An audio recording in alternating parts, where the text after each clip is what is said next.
Well, I was married with 2 step-kids, and I was an IT manager. Yeah, and everything was great. I was enjoying my job, and then obviously the stroke happened, and it just put everything on the back shelf. I was working at home in the office. I suddenly heard like a white noise, and it came in, and the volume in my ears came up and up one suddenly. And when I opened my eyes, it was all over the place. I couldn't move my right side, couldn't see properly, couldn't hear, couldn't speak. After I came out of the doctor's there and sat down, I can't remember anything more until waking up in Cheltenham after the operation, like 4, 5, 6 weeks later. The pressure on his brain was significant and they had to operate immediately. If they didn't operate, he would die. If they did operate, he might die. We got a call at about 8:30 at night to say that he'd come out of surgery, it had gone better than they'd expected, and he was in intensive care in a coma. When Darren was improving, when he was at the neurological unit, I could see he was struggling with the people around him. When I was in the neurological centre, there was lots of people who were screaming, lots of noise and everything every day, and I just couldn't get away from it. And then you're in a place which is like a hospital. For someone who was improving, whilst it was great initially, the last probably 6 months were tough for Darren. He was totally stuck in that system. He had nowhere to go. So when I came over to Gloucester, I overheard a phone call.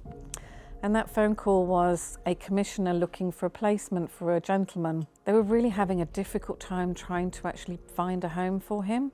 He'd reached a stage in his improvement and his development that he didn't need to be there. And there wasn't really a great deal of alternative out there for him other than potentially a nursing home. And for someone of Darren's age, that would be quite catastrophic for his recovery. We contacted Darren and Debs, and I think within 24 hours they were actually here looking at the site. I could be wrong on that, it could be 48 hours, but it was very, very quick. When I spoke to the commissioner, I mean, you know, they tried for quite some time to actually home him. Like I said, because of his personal, circumstances, there was no longer a home available to go back to. And we do that as a company as well. We do source single occupancy, but with single occupancy usually comes 24-hour care. And I think in my mind, I knew that Darren was going to get to a point where he's not going to need 24-hour care.